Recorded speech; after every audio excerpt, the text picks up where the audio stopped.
தமிழ் தடம் நேயர்களுக்கு வணக்கம். தமிழ்நாட்டையே ஒழுக்கக்கூடிய ஒரு விஷயமானது கரூர்ல இன்னைக்கு நடந்திருக்கு. நேற்று நடந்து இன்னைக்கு வரைக்கும் அந்த துயரமானது கன்டினியூ ஆகுது. இன்னும் எத்தனை நாள் இந்த துயரம் தமிழ்நாட்டை மீளா துயரத்தில் ஆழ்த்த போகுது அப்படின்னு தெரியல. கிட்டத்தட்ட 39 பேர் இதுவரை இறந்திருக்காங்க அப்படின்ற செய்தி. இதுல பல குழந்தைகள் இறந்திருக்காங்க. விஜய் அவர்கள் நடத்திய அந்த கூட்ட நெரிசல், விஜய் அவர்கள் ஒரு கூட்டம் நடத்தினாரு. அந்த கூட்டத்துல ஏற்பட்ட கூட்ட நெரிசல் காரணமாக கரூர்ல இதுவரை 39 பேர் இறந்திருக்காங்க. இந்தியா முழுக்க இந்த இஷ்யூ பெரிய இப்போ இஷ்யூவாக ஆயிருக்கு. தமிழ்நாடு ஒரு மீளா துயரத்தில் ஆழ்ந்திருக்கு. பல்வேறு அரசியல் கட்சி தலைவர்கள் தங்களுடைய ஆழ்ந்த இரங்கலையும் தெரிவிச்சிட்டு இருக்காங்க. நேரடியா போய் பார்த்துட்டு இருக்காங்க. சோ இது தொடர்பாக நம்மோடு பேசுவதற்காக கேப்ரியல் சார் இணைந்திருக்காங்க. வாங்க பேசலாம். வணக்கம். வணக்கம். எப்படி இந்த இஷ்யூவை பாக்குறீங்க? முதல்ல இத பத்தி நம்ம டீடைல்டா பேசுறதுக்கு முன்னாடி இந்த இஷ்யூ கேட்ட உடனே எப்படி இருந்துச்சு உங்களுக்கு? ஒரு 39 பேர் இறந்துட்டாங்க அப்படின்ற ஒரு இஷ்யூ எப்படி முதல்ல பாக்குறீங்க? நேற்று நான் ஆக்சுவலா டிராவல் பண்ணிட்டு இருந்தேன். இன்னைக்கு நான் சென்னையில இல்ல. சோ அதனால இனிஷியலா எனக்கு இன்ஃபர்மேஷன் கிடைக்கல. ஆனா ஃபர்ஸ்ட் என்ன பார்க்கும்போது எனக்கு நம்பவே முடியல. 40 பேர் அப்படின்றதெல்லாம் சில பேர் 39ன்றாங்க. அதே மாதிரி சில நியூஸ்ல பார்க்கும்போது 40ன்னு சொல்றாங்க. சோ 40 பேர் இறந்திருக்காங்க. அதுவும் ஜஸ்ட் ஒரு நடிகரை பார்க்க போய் இறந்திருக்காங்க அப்படின்ற விஷயங்கள் பார்க்கும்போது நிறைய பிரச்சனைகள் நம்ம சொசைட்டில இருக்கு அப்படின்றது புரியுது. இந்த அளவுக்கு ஒரு உயிருக்கு வேல்யூ இல்லையா அப்படின்ற ஒரு கேள்வி கேட்க தோணுது நமக்கு. இப்ப குறிப்பா கள்ளக்குறிச்சியில பார்த்தோம்னா இதே மாதிரிதான். கள்ளச்சாராயம் குடித்து 60க்கும் மேற்பட்டவர்கள் உயிரிழக்கிறாங்க. அப்பவே நம்ம நிறைய பேசியிருந்தோம். போர்கள்ல இந்த மாதிரிலாம் உயிரிழப்பாங்க. ஒரு நாளைக்கு 60 பேர் உயிரிழக்கிறது, ஒரே நாள்ல 40 பேர் உயிரிழக்கிறது. அதுவும் பாத்தீங்கன்னா ஒரு நடிகரை போய் பார்க்கறதுக்காக, இன்னொரு சைட்ல கள்ளச்சாராயம் அருந்துவதற்காக, இப்படிலாம் இதெல்லாம் நினைச்சே பார்க்க முடியல. ஒரு உயிருக்கு எவ்வளவு வேல்யூ இருக்கு. ஜஸ்ட் எந்த ஒரு யூஸும் இல்லாம, தேவையில்லாம லைஃப்ஸ் வேஸ்ட் பண்ணப்படுது. இத பார்க்கும்போது நமக்கு ஜீரணிக்கவே முடியல. அதுவும் குறிப்பா சில நேரங்கள்ல தமிழ் மக்கள் நினைச்சு பார்க்கறது ரொம்ப வருத்தமா இருக்கும். இப்ப இத பத்தி நம்ம பேசுறோம்னா ஒரே நாள்ல 40 பேர் உயிரிழந்திருக்காங்க. கள்ளச்சாராயம் அருந்தி ஒரே நாள்ல 60க்கும் மேற்பட்டவர்கள் உயிரை இழக்கிறாங்க. சோ நம்ம அதெல்லாம் பேசுறோம். பட் அதையும் தாண்டி ஒவ்வொரு நாளும் பார்த்தோம்னா ரொம்ப மோசமான மதுபானங்களை குடித்து ஒவ்வொரு நாளும் உயிர்கள் போயிட்டு இருக்கு. ரோடு இன்ஃப்ராஸ்ட்ரக்சர் சரியா இருக்காது. சோ மோசமான ரோட்ல பயணிச்சு ஆக்சிடென்ட் அதுக்கு நிறைய பேர் இறந்துட்டு இருக்கோம். ட்ரக்ஸ் எடுத்து நிறைய பேர் நம்ம மாநிலத்துல இறந்துட்டு இருக்காங்க. லைஃப் நிறைய பேர் சினிமாக்காரங்க பின்னாடி போய் வேஸ்ட் பண்ணிட்டு இருக்காங்க. சினிமாவை பாக்குறது, போஸ்டர் ஒட்டுறது, பேனர் வைக்கிறது, அவங்க பணத்தையும் லைஃபையும் ஃபேமிலியும் வேஸ்ட் பண்ணிட்டு இருக்காங்க. தவறான அரசியல்வாதிகள், தவறான மனிதர்கள் பின்னாடி போறது, ஏகப்பட்ட விதங்கள்ல மக்களை ஏமாத்திட்டு இருக்காங்க. இதெல்லாம் பார்க்கும்போது சில நேரங்கள்ல ரொம்ப எனக்கு கவலையா இருக்கும். மக்களை இப்படி ஏமாத்திட்டு இருக்காங்களே, அவங்க லைஃப் எல்லாம் இப்படி தொலைச்சிட்டு இருக்காங்களே அப்படிங்கிற மாதிரி தோணும். இது உச்சம். எந்த பிரயோஜனமும் இல்லாம ஜஸ்ட் ஒரு நடிகரை பார்க்க போறதுக்காக 40 பேர் அவங்க லைஃப தொலைச்சிருக்காங்க. சின்ன குழந்தைகள்லாம் உயிரிழந்திருக்காங்க. இதெல்லாம் நினைச்சு பார்க்கும்போது இப்படிப்பட்ட ஒரு கண்டிஷன் இந்த ஸ்டேட்ல இருக்கா அப்படின்ற மாதிரி யோசிக்க தோணுது. இந்த வீடியோ பொறுத்தளவுல பிரபு நம்ம ரொம்ப அப்ஜெக்டிவா பேசணும் அப்படின்ற மாதிரி நான் பாக்குறேன். ஏன்னா 40 உயிர்கள் போயிருக்குன்னா சாதாரண விஷயம் இல்ல. நம்ம அரசியல், நம்ம விருப்பு எல்லாத்தையும் ஓரமா வச்சுட்டு ரொம்ப அப்ஜெக்டிவா விஷயத்த பேசணும் அப்படின்ற விருப்பம் இருக்கு. இப்ப எனக்கு விஜய் அவர்களை பொறுத்தளவுல அவரு மேலேயும் எனக்கு கொஞ்சம் அவரை பத்தி யோசிக்கும்போது எனக்கு ரொம்ப கவலையா தான் இருக்கு. நமக்கு இவ்வளவு வருத்தம் இருக்கும் போது அவரு ஒரு ஈவெண்ட் ஆர்கனைஸ் பண்ணி இந்த மாதிரியான ஒரு சம்பவம் நடக்குதுன்னா அவருக்கும் அவரோட ஃபேமிலிக்கும் அவரை சார்ந்து இருக்கக்கூடியவங்களுக்கும் பெரிய வலியை ஏற்படுத்தும். கண்டிப்பா அந்த சம்பவம் பெரிய வலி ஏற்படுத்தும். ஸோ அவருமே பர்சனலா ரொம்ப டிஸ்டர்ப் ஆகி தான் இருப்பாரு. ஸோ டெஃபினட்டா நம்ம ரேண்டமா யாரையும் பிளேம் பண்ண வேண்டாம் அப்படின்றதுதான் என்னோட பார்வை. பட் இருந்தாலும் எக்ஸாக்டா என்ன பிரச்சனை, யார் இதுக்கு அக்கௌண்டபிலிட்டியை ஏற்கணும், யார் இதுக்கு ரெஸ்பான்சிபிலிட்டி ஏற்கணும், பிரச்சனை எங்கெங்க இருக்கு அப்படின்ற விஷயத்த ஷார்ப்பா நம்ம பேசணும் அப்படின்றது என்னோட விருப்பம். முதல்ல நான் எப்படி பாக்குறேன்னா, first blame TVK plus Vijay மேலாம் வைக்கணும் அப்படின்றது என்னோட பார்வை. ஏன்னா இப்ப இது பொலிட்டிக்ஸ்ன்றது ஒரு விளையாட்டு கிடையாது. நீங்க ஒரு ஈவெண்ட் பண்றீங்க, மக்களை மொபிலைஸ் பண்றீங்கன்னா உங்களுக்கு அந்த ரெஸ்பான்சிபிலிட்டி இருக்கு, பொறுப்பு இருக்கு. உங்களை நம்பிதான் மக்கள்லாம் அங்க வராங்க. சோ ஃபர்ஸ்ட் ரெஸ்பான்சிபிலிட்டி விஜய் அவர்களும் டிவிகே கட்சியும் பொறுப்பேற்கணும் அப்படின்றதுதான் என்னோட பார்வையா இருக்கு. லட்சக்கணக்கான பேர் வராங்க. இப்ப அவங்க சைட்ல டிவிகே நண்பர்கள்லாம் சொல்றதுனால பெரிய ஒரு கான்ஸ்பிரசி நடந்திருக்கு, திமுக ஒரு பெரிய ஒரு சதி பண்ணிருக்காங்க, வேணும்னு இந்த விஷயத்த நடத்திருக்காங்கன்ற மாதிரிலாம் பேசுறாங்க. அதை பத்தி எல்லாம் எனக்கு தெரியல. நமக்கு ப்ரூவன் இன்ஃபர்மேஷன் எல்லாம் எதுவும் கிடைக்கல. ஆனா நீங்க ஒரு ஈவென்ட் நடத்துறீங்கன்னா பெர்ஃபெக்டா பிளான் பண்ணும். ஒரு சின்ன இடத்துல நம்ம போனோம்னா பிரச்சனை வரும், மக்கள் ஒண்ணு சேர்றாங்கன்னா பிரச்சனை வரும் நீங்க நினைக்கிறீங்கன்னா அந்த இடத்துக்கு நீங்க போக கூடாது. அப்ப நீங்க கேன்சல் பண்ணணும். அது போக குறிப்பிட்ட ஒரு டைமை சொல்றீங்க, அதுக்கப்புறம் லேட்டா வரீங்க, இந்த விஷயங்கள்லாம் பண்றீங்கன்னா அதுக்கும் நீங்க தான் பொறுப்பே இருக்கணும். சோ இவ்வளவு பேர் உங்களை பார்க்க வராங்கன்னா பிரச்சனை வருமா வராதா, இதை எப்படி ஹேண்டில் பண்ண முடியுமா, அதுக்கான சிஸ்டம் நம்ம கிட்ட இருக்கா, அது எல்லாமே உங்களோட ரெஸ்பான்சிபிலிட்டி தான். சோ அந்த வகையில விஜய் அவர்களுக்கு பெரிய ஒரு பொறுப்பு இருக்கு. பொலிட்டிக்ஸ்ன்றது விளையாட்டு கிடையாது. டிவிக்கு பார்த்தோம்னா கேள்வி என்ன அப்படின்னா, நீங்க சொல்றது எல்லாமே வந்து ஈவெண்ட்டுக்கு முன்னாடி கொஞ்சம் ஜாகிரதையாக டிவிகேவும் விஜய் அவர்களும் நடந்துட்டு இருக்கலாம் அப்படின்றது நீங்க சொல்ல வருது. ஆனா இந்த இன்சிடென்ட் நடந்தது பிறகாக அவங்க எப்படி ரியாக்ட் பண்ணாங்க அப்படின்னு ஒரு இஷ்யூமே வந்து பேசப்படுது. விஜய் அவர்கள் கரூர்ல இருந்து 40 பேர் இறக்குறாங்கன்னு தெரிந்தும் சென்னை வந்து திரும்புறாரு. ரெண்டாவது என்ன அப்படின்னா, தாவேகாவுடைய 2ஆம் கட்ட தலைவர்கள் யாருமே வந்து அந்த மருத்துவமனைக்கு போல அப்படின்றது இன்னொரு விஷயம். சோ இந்த இன்சிடென்ட் நடந்த பிறகாக தாவேகாவின் வந்து எப்படி ரியாக்ட் பண்ணாங்க அப்படின்றதுமே வந்து நம்ம பேசணும் அப்படின்னு நினைக்கிறேன். கண்டிப்பா நம்ம அதை பேசணும். நான் ஏற்கனவே சொன்னது போல நம்ம இந்த லாஸ்ட் ஒரு 2 இயர்ஸா விஜய் மேல ஏகப்பட்ட விமர்சனங்களை வச்சிருக்கோம். பொலிட்டிக்கலா ரொம்ப இன்ஆக்டிவா இருக்கிறாள், அவருக்கு அஜெண்டா இருக்கு, அதெல்லாம் நம்ம பேசியிருக்கோம். பட் இன்னைக்கு நான் விஜய் டிவிக்குன்னு ரொம்ப போக்கஸ் பண்ணாம ஆக்சுவலா எங்க ப்ராப்ளம் இருக்கு அப்படின்றத பார்க்கணும்னு நினைக்கிறேன். அப்கோர்ஸ் நீங்க சொன்ன மாதிரி இப்ப ஒரு இஷ்யூ நடந்ததுன்னா அதை குறைந்தபட்சம் விஜய் வந்து என்ன சொல்றது, என்ன பொறுத்தவரை ஒரு கரூர்ல இருந்திருக்கோங்க. அவர் வந்து கிரவுண்டுக்கு போகணும்னு நான் சொல்ல வரல. அவர் கிரவுண்டுக்கு போனார்னா இன்னும் பிரச்சனை வரும். ஆனா அட்லீஸ்ட் நான் அவங்க இந்த மக்களோட இருக்கு அப்படின்றத அவர் காட்டணும். சம்பவம் நடந்தவங்க அவர் சென்னைக்கு போகக்கூடாது. சோ நான் என்ன சொல்லுவேன்னா அவர் குறைந்தபட்சம் கரூர்ல இருந்திருக்கணும் அப்படின்ற மாதிரி பார்த்தேன். நீங்க ஸ்பாட்டுக்கு நீங்க போங்க, வெளியே போங்கன்னா சொல்ல, கரூர்ல நான் இருக்கேன், சிச்சுவேஷனை ஹேண்டில் பண்றேன், நம்ம டிவிக்கு தொண்டர்களுக்கு நான் இன்ஸ்ட்ரக்ஷன் எல்லாம் கொடுக்குறேன், பிரச்சனையை நீங்க டீல் பண்ணுங்க, இந்த மாதிரி பண்ணுங்கன்னு நான் அதை ஹேண்டில் பண்றேன் அப்படின்ற ஒரு இடத்துலயாவது அவர் இருந்திருக்கணும். ஒரு லீடர்னா அப்படிதானே பண்ணும். ஒரு லீடர்னா எப்போ ஒரு கிரைசிஸ் வந்து ஒரு லீடர் அதை ஹேண்டில் பண்ணும். கிரைசிஸ் வந்தவங்க விட்டுட்டு ஓடக்கூடாது லீடர். சோ அந்த வகையில விஜய் அவர்கள் ஒரு லீடரா அதை ஹேண்டில் பண்ணிருக்கணும் அப்படின்றதுதான் கரெக்ட். ஆனா உண்மை என்னன்னா விஜய் லீடர் கிடையாது, விஜய் ஒரு நடிகர். ஓகேவா? அதே மாதிரி டிவிகேவும் ஒரு கட்சி கிடையாது. டிவிகேன்றது ஒரு ஃபேன் கிளப். இப்போ ஒரு கட்சி இந்த ஈவெண்ட் நடத்திருந்தாங்கன்னா இந்த மாதிரியான பிரச்சனையே நடந்திருக்காது. கட்சிகள் ஏகப்பட்ட ஈவெண்ட் நடத்துறாங்க, ஏகப்பட்ட பெரிய பெரிய கூட்டங்கள்லாம் நடத்துறாங்க. ஆனா இப்படிப்பட்ட சம்பவங்கள் பெரிய லெவல்ல நடந்தது கிடையாது. எனக்கு தெரிஞ்சு ஒரே தடவை இலவச சட்ட வேட்டி எல்லாம் கொடுக்குறாங்கன்னு சொல்லி ஒரு பெரிய ஒரு ஸ்டாம்பேட் நடந்து ஒரு 40 பேர் இறந்தாங்க. அது ஒரு ரூமர் ஸ்ப்ரெட் ஆனாலும் அது நடந்தது. ஆனா பொலிட்டிக்கல் ஈவெண்ட்ஸ்ல பொதுவா எப்படி நடக்காது. ரிலிஜியஸ் ஈவெண்ட்ஸ் எல்லாம் இருக்கும் இல்லையா, அந்த மேபி நிறைய இந்த மாதிரி ஸ்டாம்பேஜ் எல்லாம் நடந்திருக்கு. ஆனா பொலிட்டிக்கல் ஈவெண்ட்லாம் நடக்காது. ஏன்னா பொலிட்டிக்கல் பார்ட்டிஸை பொறுத்தளவுல வரவங்களை எப்படி ஹேண்டில் பண்ணணும்னு தெரியும். கட்சியில தொண்டர்கள் இருப்பாங்க, செகண்டரி லெவல் லீடர்ஸ் இருப்பாங்க, ஒரு ஸ்ட்ரக்சர் இருக்கும், அவங்களுக்கு இதெல்லாம் மேனேஜ் பண்ண முடியும். சோ டிவிகேன்ற கட்சியை பொறுத்தளவு அது ஒரு ஃபேன் கிளப் தான். சோ ஒரு ஃபேன் கிளப் மாதிரியான ஒரு கட்சி இந்த மாதிரி ஈவெண்ட் நடத்துறாங்க, செகண்டரி லெவல் லீடர்ஸ் கிடையாது, ப்ராப்பரான தொண்டர் படை கிடையாது, எதுவுமே இல்லாம இப்படி நடத்தும் போது பெரிய ஒரு கிரைசிஸை ஏற்படுத்துது. விஜய் அப்கோர்ஸ் அவர் ஒரு லீடர் மாதிரியே பிஹேவ் பண்ணல. இஷ்யூ நடந்த உடனே அவர் அங்க இருந்து கிளம்புறாரு. இது நான் எப்படி பாக்குறேன்னா அவர் ஒரு லீடரும் இல்ல, அதான் உண்மை. அவரு ஒரு நடிகர். இப்ப அவரு ரொம்ப பயந்துட்டே இருப்பாரு. நான் நடிகர்கள் நிறைய நேரங்கள்ல பிரச்சனைகள் வரும்போது அவங்க ரியாக்ட் பண்ற விதத்தை பார்த்திருக்கேன். பிரச்சனை வரும்போது ரொம்ப வெக்ஸ் ஆகிட்டு பயந்து போறதெல்லாம் நான் பார்த்திருக்கேன். இப்ப பொலிட்டீஷியன்ஸா இருக்கலாம், லீடர்ஸா இருக்கலாம், அவங்களுக்கு இஷ்யூஸை ஹேண்டில் பண்ண தெரியும். பிரச்சனை வந்தா எப்படி அதை ஹேண்டில் பண்ணணும், அடி உத வாங்குறதா இருக்கலாம், ஜெயிலுக்கு போறதா இருக்கலாம், வழக்குகளை ஃபேஸ் பண்றதா இருக்கலாம், உயிரை போனாலும் பரவாயில்லன்ற மாதிரியான அந்த அக்ரஷன் வந்து லீடர்ஸுக்கு இருக்கும், பொலிட்டீஷியன்ஸுக்கு கூட இருக்கும்.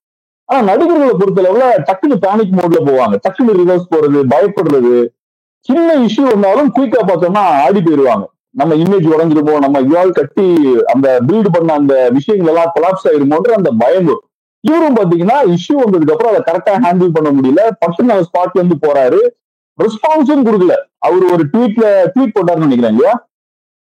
ஆமா, சின்னதா ஒரு ட்வீட் போட்டாரு. ஆமா, அது போடுறதுக்கும் அவருக்கு ரொம்ப டைம் ஆகுது. மற்ற எல்லாரும் பேசி முடிச்சதுக்கு அப்புறம், சிஎம் பேசினதுக்கு அப்புறம், மோடி அவர்கள் பேசினதுக்கு அப்புறம், ரஜினி அவர்கள் பேசினதுக்கு அப்புறம் விஜய் பேசுறாரு. இன்ஃபேக்ட் விஜய் தான் இதுல ஃப்ரண்ட்ல நின்று எல்லாத்தையும் பண்ணணும். ஏன்னா இது விஜய் ஆர்கனைஸ் பண்ண இவெண்ட். அந்த இவெண்ட் விஜய் ஆர்கனைஸ் பண்ணதுக்கு அப்புறம் தான் இதெல்லாம் பாக்குறதுக்காக நடக்குது. வந்தாங்க. விஜயை பாக்குறதுக்காக வந்திருக்காங்க. உங்களோட அழைப்பை ஏற்க வந்திருக்காங்க. சோ இதுக்கு நீங்க தான் ரெஸ்பான்சிபிலிட்டி எடுக்கணும். அப்ப நீங்க முன்னிருந்த எல்லா விஷயத்தையும் இதுல பார்க்கணும். ஒரு தவறு நடந்துருச்சு, ரைட். இது அப்கோர்ஸ் விஜய் வேணும்னு நினைச்செல்லாம் பண்ணல. இது அவரோட கண்ட்ரோல மீறின விஷயம். பட் இருந்தாலும் ஒரு பிரச்சனை நடக்கும் போது, ஒரு ப்ராப்ளம் இருக்கும்போது, ஒரு லீடரா, ஒரு ஸ்ட்ராங்கான ஒரு மனிதரா நீங்க அங்க காரியங்களை செய்யணும். நீங்க அப்கோர்ஸ் ஸ்பாட்டுக்கு போங்கன்னு சொல்ல, திரும்ப இன்னொரு பிரச்சனை வரும் நீங்க ஸ்பாட்டுக்கு போனீங்கன்னா. ஆனா குறைந்தபட்சம் அந்த சம்பவம் நடந்த அந்த கரூர்ல நீங்க ஏதாவது இடத்துல இருந்திருக்கலாம்.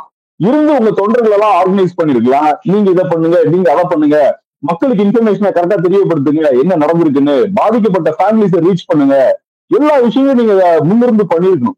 அப்கோர்ஸ் அந்த விஷயங்கள் பண்ணல. அதுக்கான காரணம் என்னன்னா விஜய் அவர்கள் லீடர் இல்ல.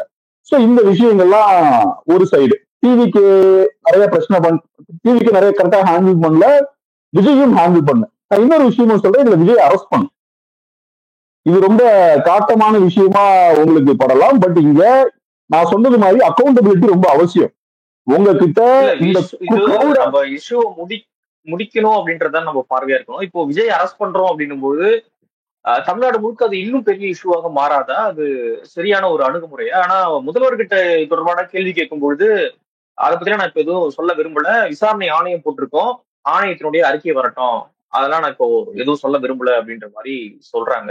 எதுக்கு விசாரணை ஆணை? எதுக்கு விசாரணை ஆணையங்க? விசாரணை ஆணையத்துக்கான தேவையெல்லாம் இங்க எதுவும் இல்ல. தப்பு என்ன நடந்திருக்குன்னு பார்க்க தெரியாதா உங்களுக்கு?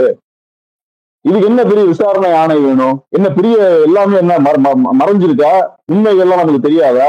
எல்லாம் நமக்கு தெரியும் என்ன நடந்திருக்குன்னு. முதல்ல டிவிகே கட்சி ஒரு ப்ராப்பரா, இப்ப நான் ஒரு இவெண்ட் ஆர்கனைஸ் பண்றேங்க, என்கிட்ட பவுன்சர்ஸ் யாருமே இல்ல, பெருசா என்கிட்ட ஒர்க் பண்றதுக்கு ஆட்களே இல்ல, சும்மா நான் 1,00,000 பேரை வர சொல்றேன், பிரச்சனை ஆச்சுன்னா யாரு பொறுப்பு இருக்கணும்? நான் தான் பொறுப்பு இருக்கணும். ஈவெண்ட் ஆர்கனைசரா என்ன தூக்கி உள்ள வைப்பாங்க. அதேதான் இங்கேயும். நீங்க ஒரு பெரிய ஸ்டார், ரோட் ஷோ போறீங்க, ஆட்கள் எல்லாம் நீங்க வர வைக்கிறீங்கன்னா அதை கண்ட்ரோல் பண்றதுக்கான மெக்கானிசம் உங்களுக்கு இருக்கணும். அது இல்லைன்னா நீங்க பொறுப்பு இருக்கணும்.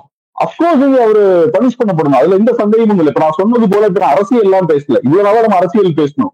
ஆனா இன்னைக்கு பேசுறது அக்கௌண்டபிலிட்டி சார்ந்து நான் பேசிட்டு இருக்கேன். இங்க இது நடக்கணும், கரெக்டான விஷயம் அதுதான். ஒருத்தர் தப்பு நடப்பு யாரு பொறுப்பு எடுக்கிறது? கண்டிப்பா நீங்க சொல்றீங்க விஜய் பொறுப்பேற்கணும், அவர் வந்து கைது பண்ணணும் அப்படின்னு சொல்றீங்க. அரசுக்கு எந்த பொறுப்பும் இல்ல, காவல்துறைக்கு எந்த பொறுப்பும் இல்லைன்றீங்களா? அவங்களுக்கு இந்த பொறுப்பே போகாதுன்றீங்களா? அதான் நான் சொன்னேன். இப்ப நம்ம ஒவ்வொரு விஷயமா பேசுவோம். இந்த இஷ்யூல நிறைய பிரச்சனைகள் இருக்கு. ஃபர்ஸ்ட் பிரச்சனை டிவிகே அண்ட் விஜய். சோ அவங்க இதுக்கு பொறுப்பு இருக்கணும். இதுல டெஃபினட்டா விஜய் அவர்களுக்கு முக்கியமான ரோல் இருக்கு. அந்த வகையில அவரும் என்ன பொறுத்தளவு அரெஸ்ட் பண்ணப்படணும் அப்படின்றது ஒரு பாயிண்ட். ரெண்டாவது முக்கியமான பிரச்சனைக்கு வரும். ரெண்டாவது அரசு. இந்த நிகழ்வுக்கு யாரெல்லாம் பெர்மிஷன் கொடுத்தாங்களோ அவங்க நம்ம டெஃபினட்டா பனிஷ் பண்ணணும். இந்த மாதிரியான ஒரு விஷயம் நடக்கிறதுக்கு பெர்மிஷன் கொடுத்திருக்க கூடாது. நல்லா யோசிச்சு பாருங்க. நம்ம இந்த விஷயத்தை பத்தி பேசியிருக்கோம். அவர் ஃபர்ஸ்ட் டைம் திருச்சியில ஒரு இந்த மாதிரி ரோட் ஷோ பண்ண போறேன்னு சொன்னப்பவே அதுக்கு முன்னாடியே நம்ம டிஸ்கஸ் பண்ணிருக்கோம். இந்த மாதிரியான நிகழ்வு நடக்கிறது கஷ்டம். ஏன்னா திருச்சி மாதிரியான முக்கியமான ஒரு நகரத்துல முக்கியமான ஸ்பாட்ல இவர் ரோட் ஷோ போறாருன்னா இயல்பு வாழ்க்கை ரொம்ப மோசமா பாதிக்கப்படும். ஆயிரக்கணக்கான பேர் அங்க வந்து கூடுவாங்க. இப்ப பெரிய ஒரு மைதானத்துல நீங்க கூட்டத்தை கூட்டுறது ஈஸி, அது வேற விஷயம். ஆனா நீங்க ரோட்ல ஆயிரக்கணக்கான பேரை கூட்டுறீங்கன்னா கண்ட்ரோலே பண்ண முடியாது உங்களால. சின்ன சின்ன ஸ்பேஸா இருக்கும் அது. அதனால கவர்மெண்ட் பெர்மிஷன் கொடுக்கறது கஷ்டம். நம்ம பேசியிருக்கோம், ஞாபகம் இருக்கா அவங்களுக்கு? நிறைய இடங்கள்ல பேசியிருக்கோம் நம்ம அதை. பட் இருந்தாலும் நமக்கு தெரிஞ்ச இந்த பேசிக்கான விஷயம் இவங்களுக்கு ஏன் தெரியல, ஏன் பெர்மிஷன் கொடுத்தாங்க? அதுக்கு என்ன சொல்றாங்கன்னா நாங்க பெர்மிஷன் கொடுத்தோம்னா திமுக பயந்துருச்சுன்னு சொல்லுவாங்க, அப்படி இப்படின்னா கதை பேசிட்டு இருக்காங்க. அது இங்க இஷ்யூ இல்ல. 40 பேருக்கு இறந்துருக்காங்க. சோ பெர்மிஷன் கொடுக்கணுமா வேண்டாமா அப்படின்ற முடிவை நீங்க எடுக்கணும். எதை பேஸ் பண்ணி எடுக்கணும்? மக்களுக்கு பிரச்சனை வருமா, மக்களுக்கு இதனால பாதிப்பு வருமா, இதெல்லாம் கணக்கு பண்ணிதான் நீங்க பெர்மிஷன் கொடுக்கணுமா கொடுக்கூடாதான்னு முடிவு எடுக்கணும். இல்ல திமுக கெட்ட பேர் வந்துடும், திமுக பயந்துட்டாங்கன்னு சொல்லிடுவாங்க, அதெல்லாம் இஷ்யூ கிடையாதுங்க. சோ நீங்க பெர்மிஷனே கொடுத்துருக்க கூடாது. எப்படி இந்த மாதிரியான ஒரு இவெண்ட்டுக்கு நீங்க பெர்மிஷன் கொடுக்குறீங்க? இப்ப விஜய் போறாருன்னா அங்க பவர் கட் இருக்கு, ஆம்புலன்ஸ் போக முடியல, கம்ப்ளீட்டா 7-8 ஹவர்ஸுக்கு டிராபிக் ஜாம் ஆகுது, ஃபேன்ஸ் எல்லாம் சும்மா அங்க எங்க போறதுக்கு. இவர் என்ன பெருசா பண்ணிட்டாரு பொலிட்டிக்கலாக? அங்க போய் 2 நிமிஷம் பேசிட்டு வராரு. 10 நிமிஷம் ஒரு பேப்பரை பார்த்து படிக்கிறாரு. அதுக்காக பொதுமக்கள் இவ்வளவு பாதிப்புகளை ஃபேஸ் பண்ணணுமா? ஒரு ஊருக்குள்ள தமிழ்நாடு ஃபுல்லா இருந்து அவரோட ஃபேன்ஸ் வராங்க அவரை பாக்குறதுக்காக. எவ்வளவு பெரிய அசௌகரியங்கள் ஏற்பட்டு இருக்கு. இப்படிப்பட்ட ஒரு ஈவெண்ட் நீங்க எப்படி பெர்மிஷன் கொடுக்கலாம்? நீங்க கொடுத்துருக்க கூடாது. இன்னைக்கு 40 உயிர் போயிருக்கு. இது ஒண்ணு இங்க போர் நடக்கல. ஜஸ்ட் சாதாரணமா 40 பேர் அசால்ட்டா உயிர் இழந்திருக்காங்க.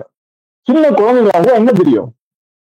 கொஞ்சம் அப்ப கவனமா இருந்திருக்கணும். ரைட்டு, விஜய் ஒரு கட்சி வச்சிருக்காரு, விஜய்க்கு பெரிய ஃபேன் பேஸ் இருக்கு, விஜய் ஆட்கள் எல்லாம் கூடினா எவ்வளவு பேர் வருவாங்கன்னு உங்களுக்கு தெரியும். நீங்க ஏற்கனவே நாகப்பட்டினம்ல பாத்திருக்கீங்க, ஏற்கனவே திருச்சியில பாத்திருக்கீங்க, எவ்வளவு பெரிய கூட்டம் வரும்னு தெரியும். அந்த கூட்டத்தை சின்ன ரோட்ஸால தாங்க முடியுமா முடியாதான்னு உங்களுக்கு தெரியும். உங்களுக்கு எல்லா டேட்டாவும் கரெக்டா இருக்கு. இதெல்லாம் வச்சு பார்க்கும் போது இங்க பெர்மிஷன் கொடுக்கணுமா கொடுக்க கூடாதான்னு உங்களுக்கு முடிவெடுக்க முடியாதா? அது கூட பண்ண முடியும்னா அப்புறம் எதுக்கு இருக்கீங்க? காவல்துறை தரப்புல என்ன சொல்லப்படுது அப்படின்னு பாத்தீங்கன்னா, நாங்க அவங்க கேட்டது 10,000 பேர் நாங்க இங்க கூடுவோம் அப்படின்னு சொல்லி பர்மிஷன் கேட்டாங்க. ஆனா அவங்க ஆக்சுவலா அங்க கூடந்து 27,000 பேர் கூடியிருக்காங்க. அதனால நாங்க இதை எதிர்பார்க்கல அப்படின்ற மாதிரி காவல்துறை அதிகாரி பிரஸ் மீட் கொடுக்குறாரு. அதுக்கப்புறம் அவங்க கேட்ட இடத்த தான் நாங்க கொடுத்தோம். அவங்க பர்மிஷன்ல இந்த இடங்களுக்கு ஒதுக்குங்க அப்படின்னு சொன்னாங்க. அந்த இடத்த தான் நாங்க அவங்களுக்கு ஒதுக்கி இருக்கோம் அப்படின்னு சொல்லிட்டு அவங்க தரப்பு நியாயத்தையும் அவங்க முன் வைக்கிறாங்க.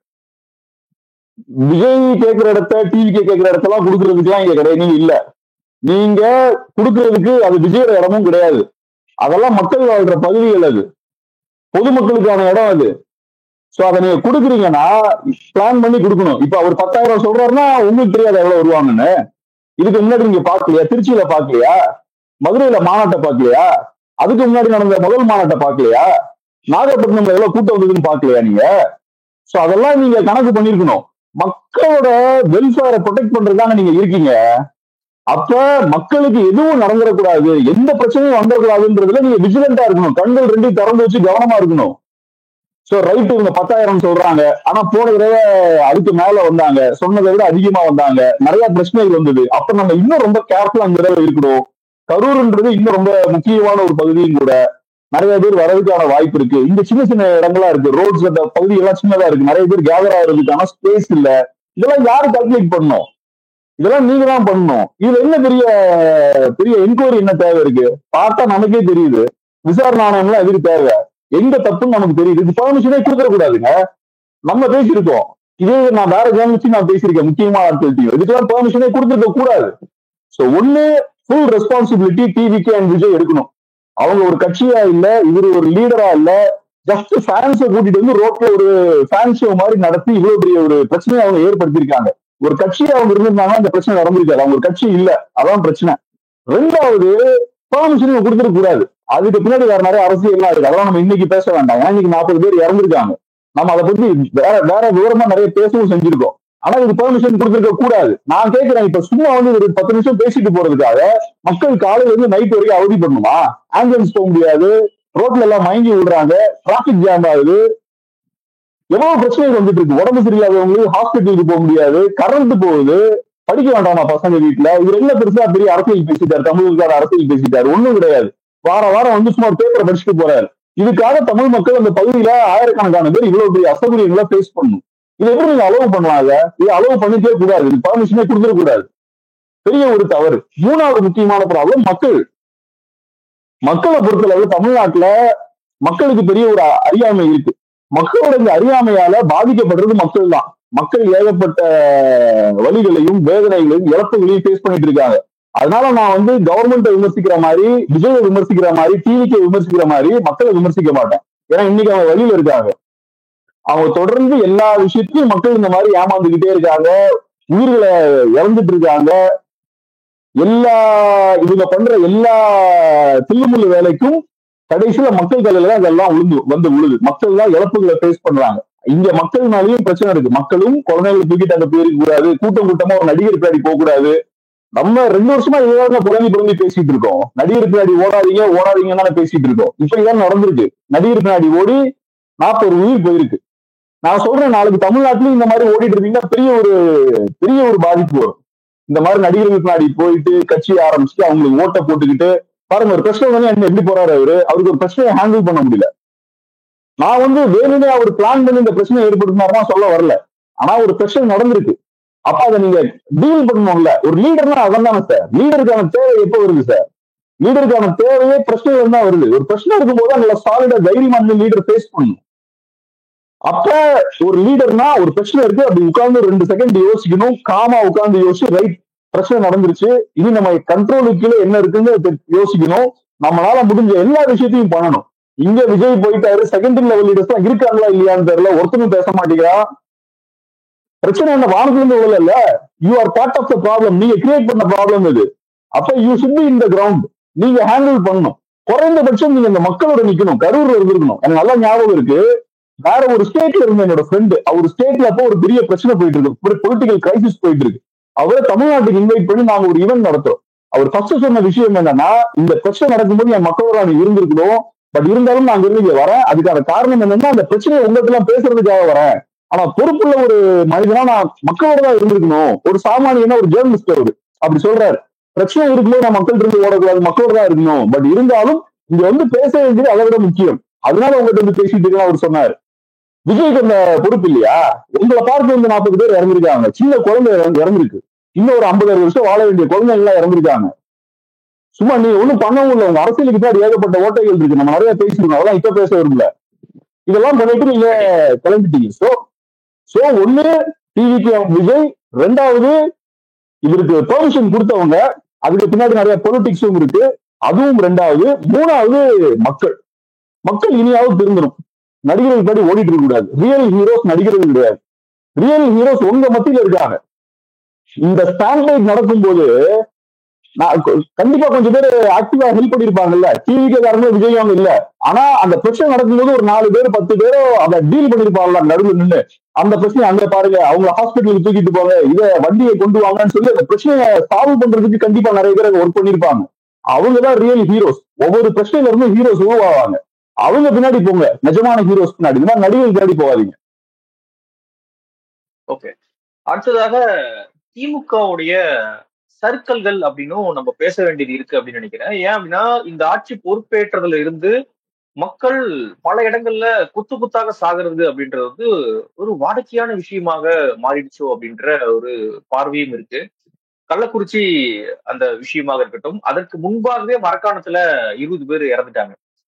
அதில் பிறகும் அலர்ட் ஆகாம இருந்ததன் காரணமாக 60க்கும் மேற்பட்டவங்க கள்ளக்குறிச்சியில இறந்து போனாங்க. அப்புறம் இந்த அதே கள்ளக்குறிச்சியில இந்த ஸ்கூல் அடிச்சு உடைக்கப்பட்டு பெரிய கலவரமான சம்பவத்தை பார்த்திருப்போம். சென்னையில ஏர் ஷோ நடத்தி 5 பேர் இறந்து போனாங்க. சோ தொடர்ச்சியாக இந்த ஆட்சியில இப்படியான அவல நிலைகள் நடந்துகிட்டே இருக்கு. கவர்மெண்ட் சரியில்லை அப்படின்ற ஒரு பார்வையுமே இருக்கு. எப்படி பாக்குறீங்க?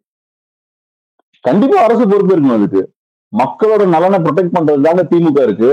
திமுக கவர்மெண்ட் நீங்க இருக்காங்கன்னா தமிழ் மக்களோட நலனை நீங்க ப்ரொடெக்ட் பண்ணணும், தமிழ் மக்களுக்கு எந்த பாதிப்பும் வராம நீங்க பாதுகாக்கணும், அதுக்குதான் நீங்க இருக்கீங்க, அதுக்காக தான் மக்கள் உங்களை எலெக்ட் பண்ணிருக்காங்க. கரூர்ல இப்படி ஒரு விஷயம் நடக்குதுன்னா இதுக்கு நீங்க பெர்மிஷனே கொடுத்திருக்க கூடாது. இந்த மாதிரியான ஒரு சம்பவத்தை நீங்க தடுத்திருக்கலாம்.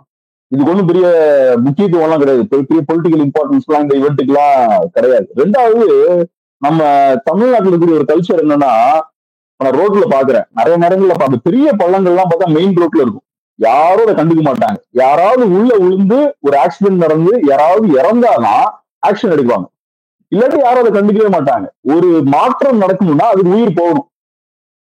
இப்ப இங்க விஜய் இந்த மாதிரி பேசுறாரு, ஃபர்ஸ்டே உங்களுக்கு தெரியும்ல, முதல் தடவை அவர் திருச்சியில பேசும்போது நிறைய பாதிப்புகள் ஏற்படுது, ஆம்புலன்ஸ் போக முடியல, நிறைய பேர் மயங்கி விழுறாங்க, சின்ன குழந்தைகள் எல்லாம் பாதிக்கப்படுறாங்க, ஏர்போர்ட் ப்ராப்பர்ட்டி எல்லாம் டேமேஜ் ஆகுது. அப்பவே உங்களுக்கு தெரியும் இந்த கூட்டம் ஒரு ஒழுங்கில்லாத ஒரு கூட்டம், டிசிப்ளினான ஒரு கூட்டம் இல்ல. இந்த கூட்டத்தால நிறைய பிரச்சனைகள் வர்றதுக்கான வாய்ப்பு இருக்கு. அப்ப நீங்க ஃபர்ஸ்ட் ஆக்ஷன் எடுக்கணும்ல, அப்ப நீங்க செகண்ட் டைமும் அலோவ் பண்றீங்க, தேர்ட் டைமும் அலோவ் பண்ணும்போது பிரச்சனை வருது. இது ஏதோ டக்குன்னு உங்க கண்ட்ரோல் இல்லாம திடீர்னு நடக்கல, நீங்க நினைச்சீங்கன்னா ஃபர்ஸ்ட் இதை ப்ராப்பரா டீல் பண்ணிருக்கலாம். சோ அப்ப நீங்க சரியா செயல்படணும்னா ஒரு 40 உயிர்கள் போகணும். 40 உயிர்கள் போனதுக்கு அப்புறம் தான் இனிமேல் நீங்க கரெக்டா செயல்படுவீங்க. அடுத்த விட மாட்டீங்களா விஜய? விட மாட்டாங்க. நீ next time Vijay next Saturday Vijay வரது டவுட் தான், கண்டிப்பா வர மாட்டான். இவ்வளவு பெரிய சம்பவம் நடந்ததுக்கு அப்புறம் விஜய்க்கு திரும்ப பெர்மிஷன் கொடுக்க மாட்டாங்கன்றதான் என்னோட பார்வை, கொடுக்க கூடாது. சோ அந்த இடத்துக்கு வர்றதுக்கு உங்களுக்கு 40 உயிர்கள் போக வேண்டியது இருக்கு. நீங்க ஒரு கரெக்டான விஷயத்தை செய்யறதுக்கு 40 பேர் உயிரை தியாகம் பண்ண வேண்டியது இருக்கு. அதே மாதிரிதான் கள்ளக்குறிச்சியிலையும் நீங்க பாட்டுக்கு அங்க ஏகப்பட்ட ஊழல் இருக்கு, அங்க சாதாரணமா கள்ளச்சாராயம் விற்கப்படுது. இன்னைக்கும் சொல்றாங்க, நம்ம வியூவர்ஸே கமெண்ட் பண்றாங்க, நான் கள்ளக்குறிச்சியில தான் சார் இருக்கேன், இப்பவும் அது நடந்துட்டு இருக்கு, நம்ம கமெண்ட்ஸ் எல்லாம் யூடியூப்ல போடுறாங்க. அதுக்கு முன்னாடியும் இந்த சம்பவம் நடக்கிறதுக்கு முன்னாடியும் ஃப்ரீயா டிஸ்ட்ரிபியூட் பண்ணிட்டு இருந்திருக்காங்க. மக்கள் எல்லாம் கெஞ்சிருக்காங்க, ஆக்ஷன் எடுங்க, ஆக்ஷன் எடுங்க, இந்த மாதிரி நடந்துட்டு இருக்கு, எங்க குடும்பம் எல்லாம் பாதிக்கப்படுது, கணவர்கள் எல்லாம் குடிச்சிட்டு வீணாகிறாங்க, பணத்தை வேஸ்ட் பண்றாங்கன்னு கெஞ்சிருக்காங்க. ஃபேமிலி மெம்பர்ஸ் தான் யாரும் நடவடிக்கை எடுக்கல. கடைசியில எப்ப நடவடிக்கை எடுக்கிறீங்க? மக்கள் இறந்ததுக்கு அப்புறம். சோ நீங்க ஏதோ ஒரு ஆக்ஷன் எடுக்கிறதுக்கு 60-70 பேர் உயிரிழக்கணும். ஒவ்வொரு விஷயத்திலும் இப்படிதான். சாதாரண ஒரு விஷயத்த கரெக்டா நீங்க செய்யறதுக்கு உயிரிழப்பு நடக்கணும். உயிர் அவ்வளவு சாதாரணமா உங்களுக்கு போச்சு. நீங்க உங்க வேலையை கரெக்டா பண்றதுக்கு தமிழர்கள் அவங்களோட ப்ரெஷியஸ் லைஃப்ஸ இழக்க வேண்டிய ஒரு சூழல் இருக்கு. இது நடந்துகிட்டே இருக்கு. இவங்களுக்கு லைஃப பத்தின புரிதல்ல, ஒரு லைஃபோட முக்கியத்துவம் என்னன்னு புரியல. பெரிய பெரிய தலைவர்கள், ஒரு மனிதர் பெரிய தாக்கத்தை ஏற்படுத்த முடியும். இப்ப நம்ம 40 பேர் இறந்திருக்கோம். அதுல அப்துல் கலாம் இருக்கலாம், ஐன்ஸ்டைன் இருக்கலாம், யாருக்கு தெரியும்? சும்மா சாதாரணமா நீங்க போய் உயிர்களை இந்த வீணடிக்கிறீங்க. கள்ளக்குறிச்சியில 60-70 பேர். நம்ம இதெல்லாம் சாதாரண. ஒவ்வொரு இடத்துலையும் பார்த்தோன்னா ஆயிரக்கணக்கான பேர் டெய்லி இந்த மாதிரி இறந்துட்டு இருக்காங்க, குடிச்சிட்டு லைஃப வேஸ்ட் பண்ணிட்டு இருக்காங்க. நம்ம எம்பி கனிமொழியே சொன்னாங்க, விதவைகள் ரொம்ப அதிகமா தமிழ்நாட்டுல இருக்காங்க, காரணம் என்ன? டாஸ்மாக். அப்ப யோசிச்சு பாருங்க, இந்த மாதிரி மதுபானங்களை குடிச்சு எத்தனை பேர் உயிர் வந்துட்டு இருக்காங்க. எல்லாத்துக்கும் நம்ம லைஃப சும்மா அப்படியே அந்த வார்த்தைலாம் யூஸ் பண்றது தூக்கி போட்டுட்டு இருக்கோம். உயிரோட வேல்யூ தெரியாம உயிரெல்லாம் வேஸ்ட் பண்ணிட்டு இருக்கோம். இங்க அரசியல்வாதிகளுக்காக நம்ம லைஃப வேஸ்ட் பண்ணிட்டு இருக்கோம்.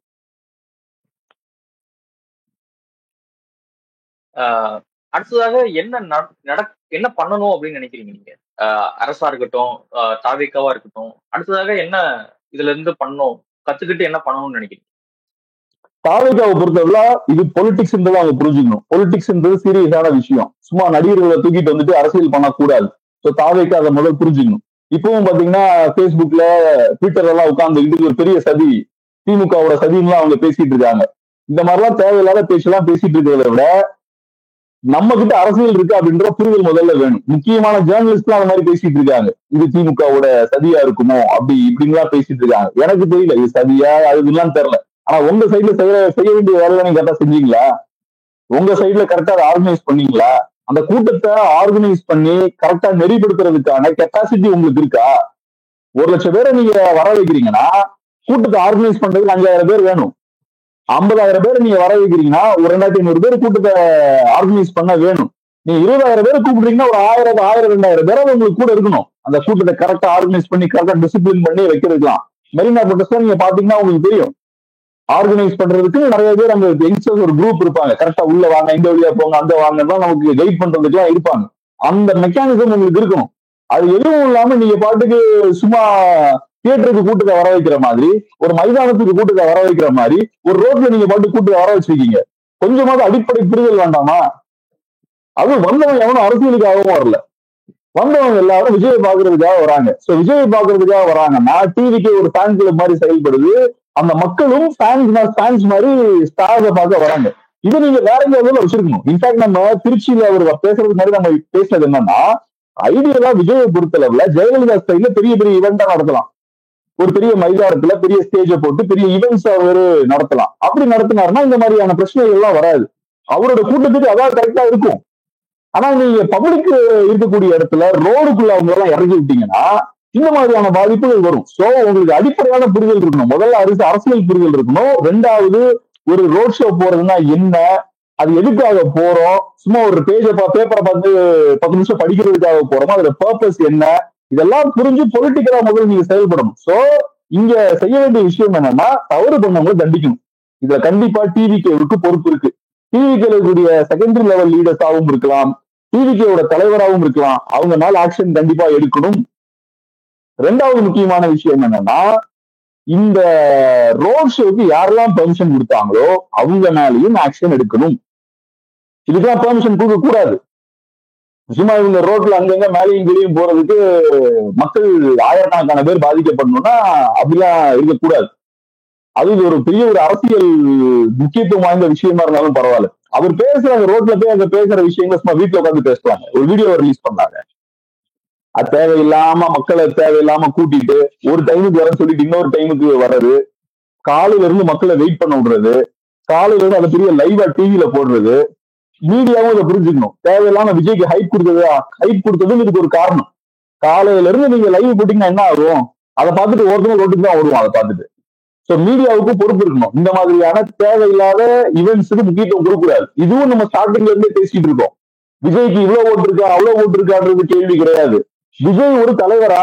விஜய்க்கு சப்போர்ட் பண்ணலாமா? விஜயால தமிழ்நாட்டுக்கு யூஸ் இருக்கா? விஜயோட அரசியல் என்ன நீங்க பேசணும். அதை பேசாம விஜயோட மாஸ் இப்படி, விஜயோட கூட்டம் இப்படி, விஜய்க்கு 40,000 பேர் வந்துட்டாங்க, 50,000 பேர் வந்துட்டாங்க, மாநாட்டுக்கு 2 லட்சம் பேர் வந்துட்டாங்க, இப்படி ஹைப் கொடுத்துக்கிட்டே இருக்கிறது. அப்போ விஜய்க்கு கூட்டத்தை ஏத்துறதுக்காக எல்லாரும் உள்ள வந்துட்டு இருக்கான். அப்ப இந்த மாதிரிதான் நடக்கும். சோ இதுல மீடியாவுக்குமே ஒரு பொறுப்பு இருக்கு. நெக்ஸ்ட் டைம் இந்த மாதிரி தேவையில்லாத ஹைப் கொடுக்காதீங்க விஜய்க்கு. விஜய்க்கு ஹைப் கொடுக்காம விஜயோட அரசியல் என்னன்னு பேசுங்க. அப்படி பேசியிருந்தீங்கன்னா விஜய் ஒண்ணும் இல்ல பூஜ்யம் என்று தெரிஞ்சிருக்கும். இந்த கூட்டம் அங்க போயிருக்க மாட்டான்.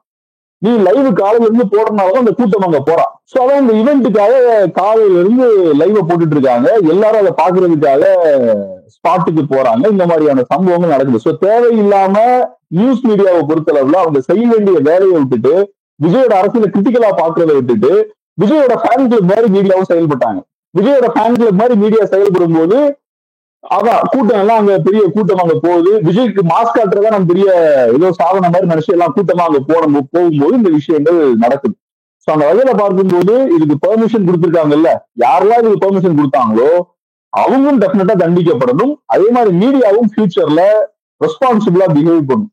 அப்புறம் கடைசியா மக்களை பொறுத்தளவுல மக்கள் அவங்களோட ஆட்டிடியூட மாத்திக்கணும். நடிகர்கள் பின்னாடி தயவு செய்து போகாதீங்க. இந்த லாஸ்ட் 2 இயர்ஸா நம்ம இதான் சொல்லிக்கிட்டே இருக்கோம். விஜய் அவர்கள் கட்சி ஆரம்பிச்சதுல இருந்து நடிகர்கள் பின்னாடி போய் உங்க ஓட்டை வேஸ்ட் பண்ணாதீங்க, உங்க நேரத்தை வேஸ்ட் பண்ணாதீங்க, அவர்கிட்ட அரசியல் ஒண்ணும் கிடையாதுன்ற விஷயத்த ஸ்டார்டிங்ல இருந்தே நம்ம பேசிட்டு இருக்கோம். பட் இருந்தாலும் நம்ம சொல்றதெல்லாம் யாரும் கேட்க மாட்டாங்க. விஜய் மாதிரியான ஒரு பெரிய ஒரு ஃபேமஸான ஆள் முன்னாடி நம்ம எல்லாம் ஒண்ணுமே கிடையாது.